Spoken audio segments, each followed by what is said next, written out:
मस्जिदों के लाउडस्पीकर को लेकर के महाराष्ट्र में बवाल हो रहा है और राज ठाकरे ने अल्टीमेटम दिया है कि 3 तारीख तक मस्जिदों से लाउडस्पीकर हटा लिए जाएं। मौलाना सैफ अब्बास जी हमारे साथ हैं। मौलाना साहब, जो ये अल्टीमेटम है राज ठाकरे साहब का कि 3 तारीख तक मस्जिदों से लाउडस्पीकर हटाए जाएं, आप इसको कैसे देखते हैं? क्या कोई साजिश है या इसके पीछे उन्होंने एक तर्क भी दिया है कि सुप्रीम कोर्ट के आदेश हैं जिसको लेकर के ये जो चीज़ें जो लाउडस्पीकर है वो हटाया जाए?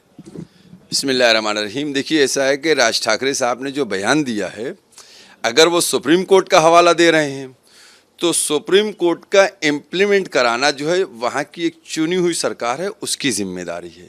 वो सरकार को कटघरे में खड़े, खुद मस्जिदों के बाहर ना खड़े हों। नंबर एक बात ये, अगर सुप्रीम कोर्ट के खिलाफ काम कर रही हुकूमत तो सुप्रीम कोर्ट उसको देखेगा। लेकिन इस तरीके से कि मस्जिदों से लाउड स्पीकर, ये मुल्क संविधान से चलेगा, किसी की दादागिरी से नहीं चलेगा। कि आप कह दिए मस्जिदों से हटा दें और कोई उठे कहे मंदिरों से हटा दे, कोई कहे गिरजाघर से हटा दे। संविधान से चलेगा। कोई संवैधानिक तरीके से अगर आप बात करेंगे तो उसका जवाब दिया जाएगा। वहाँ सरकार है, वो सरकार उनको कैसे निपटेगी, कैसे उनको सही करेगी, वो है। क्योंकि देखिए, उनके अंदर न उनको धार्मिक आप कह सकते हैं, न उनको पॉलिटिकल कह सकते हैं। वो किस बेस पे बात कर रही हैं, वो क्या हैं राज ठाकरे जो हैं। आप खुद गौर कीजिए, अगर कि कई महीनों कई सालों से, जब से इलेक्शन के बाद से गायब हुए हैं, अब वो अपने को चाह रहे हैं कि मैं मीडिया में ले आऊं और हाईलाइट स्टैंड जैसा आप इसको देख। बिल्कुल पॉलिटिकल तो है ही, और क्या इसमें कुछ दम थोड़ी है। अच्छा, कि एक बात उन्होंने और कही, अगर ये मस्जिदों से उन्होंने कहा कि लाउडस्पीकर नहीं हटाए जाते हैं तो वो सभी मस्जिदों के बाहर 3 तारीख को, जिस दिन ईद की बात कही जा रही है, उस दिन उन्होंने कहा कि वो हनुमान चालीसा का पाठ करेंगे मस्जिदों के बाहर बैठ करके। देखिए, मैं उनसे खुद कहता हूँ कि मस्जिदों के बाहर ये सारा लॉ एंड ऑर्डर देखना वहाँ की गवर्नमेंट को और पुलिस की जिम्मेदारी है। बल्कि हम अपनी तरफ से कहते हैं कि आधे घंटे नमाज 5 वक्त होती है, उस आधे घंटे छोड़ के आपके पास 21.5 घंटे मिलेंगे। ठीक है, 21.5 घंटे आप मस्जिद के बाहर हनुमान चालीसा पढ़िए, हमें कोई आपत्ति नहीं। जो आधे घंटे 5 टाइम नमाज होती है, इसमें आप खामोश हो जाइए, फितना ना फैलाइए, पढ़िए मस्जिद के बाहर बैठ के। एक और उन्होंने बात कही सरकार से, उनका कहना है कि यूनिफॉर्म सिविल कोड जो है वो लागू किया जाए इसको लेकर के, क्योंकि ये जो यूनिफॉर्म सिविल कोड की बात है, अलग अलग प्रदेशों में इसकी बात होनी शुरू हो गई। अभी कुछ दिनों पहले हमने उत्तराखंड में भी ये वाली बात सुनी थी, फिर वहाँ पे ये बात होना।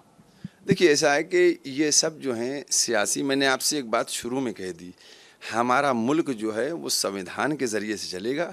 जिस दिन सुप्रीम को वो लोकसभा में बिल बन के आएगा, पास होगा, राष्ट्रपति की दस्तखत हो जाएगी, बन जाएगा उस दिन। इसकी चर्चा इस तरीके से करते रहना सड़क के ऊपर बैठ के, अरे भैया आप अपने कुछ सांसद भेजिए, तो अभी संसद में चर्चा करा लेते अगर उनके सांसद होते। पहले अपने वजूद को तो दिखाइए कि आप हैं क्या। कोई आदमी भी कहीं खड़ा हो जाए और 135 करोड़ आबादी वाले मुल्क में अपने कानून बनाने लगे और मुल्क को चलाने लगे, ऐसा नहीं होता है। राजस्थान में भी इसी तरीके के विवाद देखने को मिल रहे हैं। राजस्थान में पिछले दिनों एक हिंसा हुई थी, उसके बाद से वहाँ पर जो सरकार है उसने आदेश दिया है कि किसी भी तरीके की जो धार्मिक यात्रा होगी उसमें भी कोई किसी भी धर्म का जो प्रचार प्रसार के जो बैनर पोस्टर हैं वो नहीं लगाएगा, कोई झंडा नहीं लगाएगा। यहाँ तक कि अगर कोई धार्मिक यात्रा चल रही तो कोई भी उसको देख नहीं सकेगा ऊपर से। इसको कैसे देखते हैं? देखिए, ऐसा है कि अभी जो रामनवमी हुई है, इसमें हमने बहुत से दृश्य देखे हैं सोशल मीडिया के ऊपर, चाहे गुजरात का मामला हो, चाहे मध्य प्रदेश का मामला हो, चाहे राजस्थान का मामला हो। हम ये समझते हैं कि हमारी जो मुल्क की खुफिया एजेंसियां हैं उनको इस वक्त बहुत अलर्ट होने की ज़रूरत है।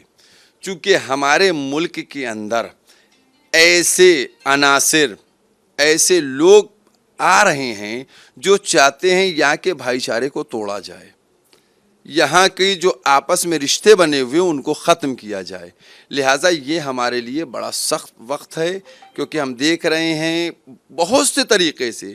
आप अगर मीडिया में लोग हैं, आप लोग अगर इस बात को देखेंगे, हिजाब से लेके गोश्त और बकरा और ये सारी चीज़ें जो चल रही हैं, ये मुल्क है भैया। महंगाई बढ़ती चली जा रही है, स्वास्थ्य का क्या है, शिक्षा क्या है, कोई पुरसाने हाल नहीं है। बुर्का हो गया, यही हो गया, मस्जिद, लाउड स्पीकर, जो इंसान की ज़िंदगी की कंपलसरी चीज़ें नहीं हैं उनको लेके सामने आया जा रहा है। और जो कंपलसरी चीज़ें हैं, स्वास्थ्य है, शिक्षा है, महंगाई है, पेट्रोल है, इस पर कोई बात नहीं कर रहा।